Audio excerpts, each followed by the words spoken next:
The Indian subcontinent lies within vast geographic barriers. To the north lie the Himalayas, a chain of mountain ranges extending more than 2,000 kilometers from the Hindu Kush in the west to Assam in the east. High passes traverse the mountains into Afghanistan, Central Asia, and Tibet, but the most accessible routes are the northwestern mountain passes leading to Afghanistan, Iran, and Balochistan. The Arabian Sea, the Indian Ocean, and the Bay of Bengal surround the subcontinent, with tropical rainforests to the east. The northern and northwestern mountains transition into the Indus River plains and the Thar Desert, leading to the fertile Deccan Plateau. The Ganges Basin lies north and east of the Deccan, extending into Bihar, Bengal, and Bangladesh, with increasing rainfall and dense tropical forests towards Southeast Asia. The Deccan Peninsula, higher in the west, slopes eastward, creating wider coastal plains along the Bay of Bengal. These geographic features have fostered distinctive states and cultural identities in South Asia, marked by the assimilation of external ideas and local diversity due to varied ethnic, linguistic, and geographic factors. Contemporaneous with the earliest civilizations in the Old World, like Mesopotamia and ancient Egypt, which thrived on the banks of the Tigris and Euphrates in Western Asia and the Nile in North Africa, the Indus Valley Civilization in Southern Asia flourished on the banks of the Indus River. During its peak from 2600 to 1900 BCE, the Indus cities like Mohenjo-Daro and Harappa were among the largest in the 3rd millennium BC, and the civilization spread from the Arabian Sea to northern Afghanistan. The Indus civilization was notable for its advanced urban planning, sophisticated drainage systems, and standardized weights and measures. Cities featured well-organized layouts with grid-patterned streets, brick houses, and complex water management systems. The civilization had a thriving trade network, both within the region and with distant lands such as Mesopotamia. The Indus script remains undeciphered, and the civilization eventually declined for reasons still debated among scholars. The discovery of this civilization has significantly enriched our understanding of early human societies and their capabilities. The Indus River, originating in southern Tibet, flows 1,600 kilometers through Kashmir into the semi-arid Indus plains, where fertile silt deposits enable large-scale agriculture without metal tools. These plains, bordering Balochistan and eastern Afghanistan, resemble the southern Mesopotamian plains and the Iranian plateau, experiencing hot summers and cold winters. Stone Age hunter-gatherers inhabited the region 12,000 years ago. Agriculture began in South Asia by the 3rd millennium BC, likely introduced from the northwest, but hunting and gathering persisted. Domestication of humped cattle, buffalo, and pigs occurred from local wild populations. Excavations in the Balochistan region of Pakistan have uncovered ancient agricultural settlements dating back over 3,000 years before Mohenjo-Daro and Harappa. This is significant because it was previously believed there was no long-term agricultural habitation in the area. The absence of evidence led some to think that the Indus civilization arose from the influence of more advanced neighboring regions from Mesopotamia. Food production may have started independently in South India, but the unique ecology of the Indus Valley made it a center for early state formation in the region. The Indus River flows over a vast alluvial plain, depositing fine silt during its flood season from June to September. This flooding leaves the river elevated above the plain, with floodwaters flowing through defined channels that spill over their banks. The plain features ridges along riverbeds and channels, with shallow valleys in between, allowing farmers to plant fields where water was available. In late summer, communities planted winter cereals like wheat and barley along flood spill areas and river ridges as the waters receded in October and November. These crops required minimal additional watering, especially with some winter rainfall. In northern Indus settlements, summer crops such as rice and pulses were grown. Indus agriculture was simple, requiring minimal labor and technology, with no need for elaborate irrigation systems. Farmers also planted summer crops like cotton and oilseed near the river or old flood canals, surrounding fields with earthen embankments to control floodwaters. This method was risky due to potential flooding but produced large food surpluses to support towns and cities. These agricultural practices were still used as late as the 19th century. Villages, towns, and cities like Mohenjo-Daro were typically located near natural flood channels rather than major irrigation schemes, reducing the need for large-scale agricultural labor. The alluvial Indus plains were settled as early as the 4th millennium BC, with numerous pre-Indus settlements featuring fortifications, metallurgy, and planned streets. A typical settlement is Kotdiji, located about 33 kilometers from the Indus River. In the early 3rd millennium BC, the people living in the Indus Valley built massive walls from boulders and mud bricks to protect themselves from floods. These walls also served as fortresses. Inside the walls, the villagers' houses were clustered together. Toward the end of this period, many settlements experienced massive fires, which were likely set deliberately by the inhabitants themselves before they rebuilt the sites. By the mature Indus period, large platforms and other flood defenses were constructed around major settlements. There is no clear evidence of inter-community violence during this time, and the diverse resources across regions likely promoted cooperation rather than competition. Forests once covered much of the Indus Valley, but the environmental conditions varied greatly. After the Ice Age, the larger floodplains of the Indus stabilized, possibly leading to a drier climate over time. As the population grew, the pressure on agricultural land increased, leading to the clearing of forests and overgrazing by livestock. This increased the risk of severe flooding, which required cooperative flood defenses to protect the communities. Until the early 2nd millennium BC, the Saraswati River ran parallel to the Indus River but dried up due to tectonic shifts in the Himalayas. Dense settlements, including the major city of Ganwariwala, existed along its banks. Survival in these harsh environments required intense community cooperation, led by chieftains, priests, and kin leaders who acted as intermediaries between the people and the gods. By 2700 BC, successful leaders of larger settlements presided over hierarchies of smaller communities. Mehrgarh, located at the foot of the Bolan Pass, reveals the deep roots of the Indus civilization's social and economic patterns. This site, covering over 200 hectares, was settled successively over 3,000 to 4,000 years ago. In the early 20th century, a flood exposed 10 meters of Neolithic structures from the 6th millennium BC, showing early permanent farming settlements before pottery existed. Excavations at Mehrgarh uncovered mud brick buildings used for burials and storage. Artifacts like grinding stones, flint blades, and cereal grains like barley, einkorn wheat, emmer, and bread wheat indicate early agriculture in Baluchistan.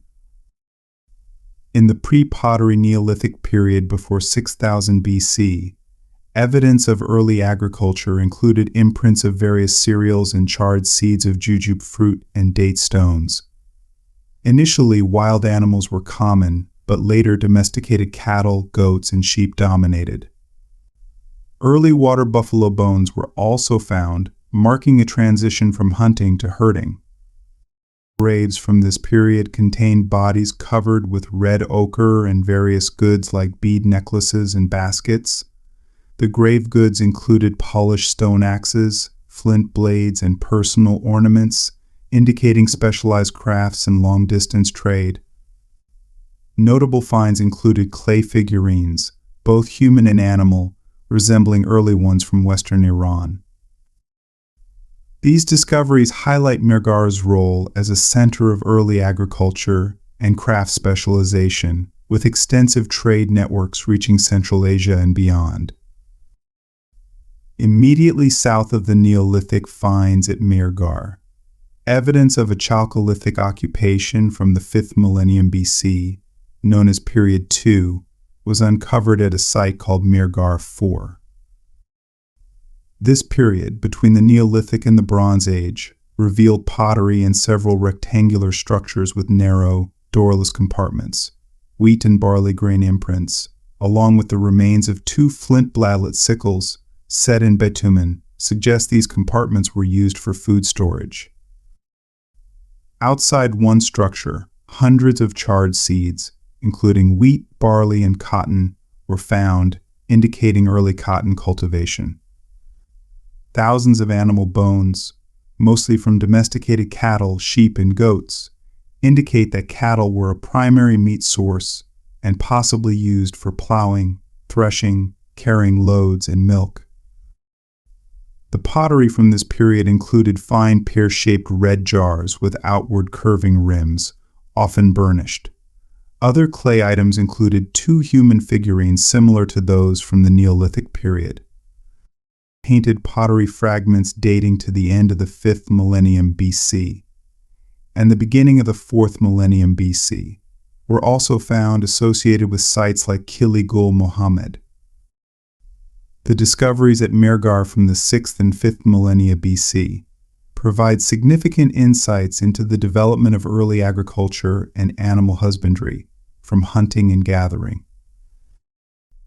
Mehrgarh shows that early agriculture developed near the Indus Valley, supporting the idea that the Neolithic Revolution was a complex process involving multiple centers, not just Western Asia. During this period, specialized crafts existed, and long-distance trade brought items like turquoise, lapis lazuli, and shells from distant regions. The variety of grave goods and their unequal distribution suggests social differences among the population. Around 4000 BC, the settlement at Mehrgarh moved south to an area called Mehrgarh II. This continuity is shown by pottery similar to that found at the surface of Mehrgarh IV and more elaborate compartmented structures. During the early phase of Period 3, significant developments in crafts were made. Pottery was now definitely wheel-thrown and mass-produced, decorated with geometric patterns and motifs like rows of birds or goats.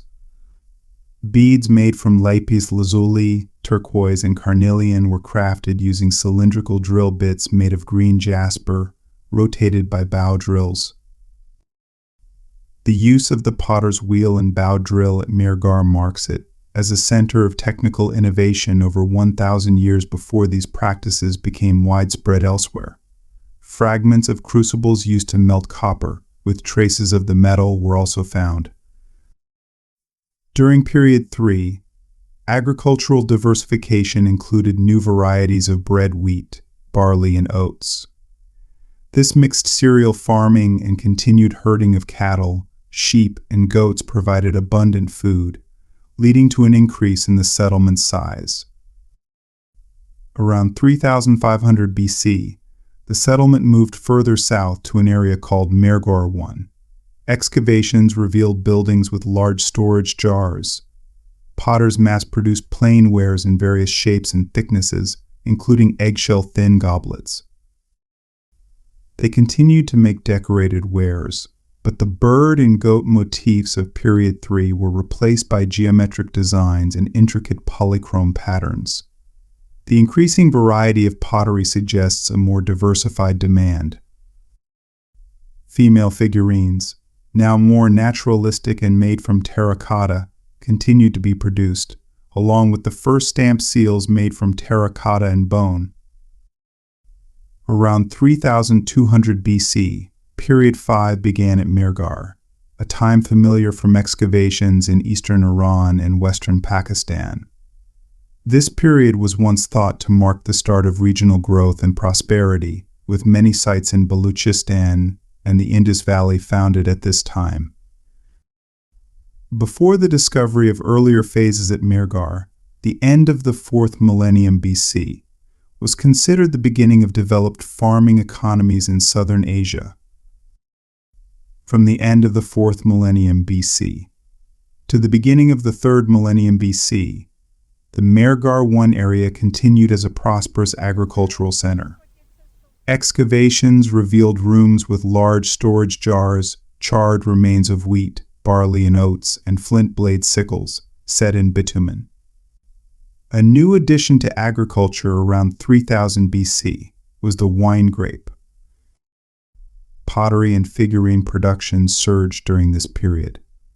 By about 2900 BC, over 200 jars were discovered, indicating mass production. The firing technique used layers of straw, broken pottery, and clay, similar to methods still used today. In period 6, from 3000 BC to 2700 BC, female figurines were modeled in seated positions with elaborate details like coiled clay around the legs and applique eyes. During period 7, which starts around 2700 BC, intricate two-story room complexes and pottery kilns were uncovered, showing advanced firing techniques using straw and dung as fuel. Mehrgarh was a significant center of early agricultural and craft developments, influencing the region rather than just being influenced by it.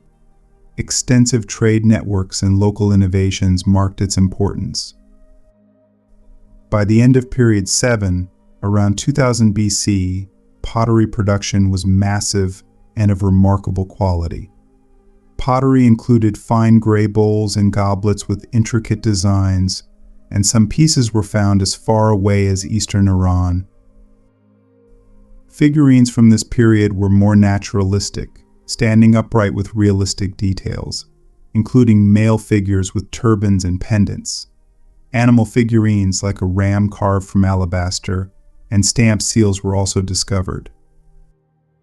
Some pottery and artifacts from the later part of period 7 resembled those of the Indus civilization, though there's no direct evidence linking Mehrgarh to it.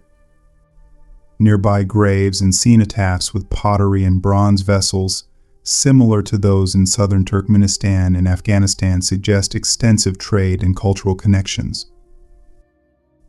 Mehrgarh's findings illustrate a continuous process of growth in agriculture, animal husbandry, crafts, and architecture, setting the stage for the advanced cultures of the Indus civilization. Between 3200 and 2600 BC, early Indus society consisted of small villages with no clear social hierarchy. These communities lived in a low-lying, hot environment with fertile soil but no metal resources, similar to Mesopotamia. Due to the lack of metals, the people of the Indus Valley could not thrive in isolation and needed to interact with neighboring regions. One key region was the highlands of southern Baluchistan and western Pakistan.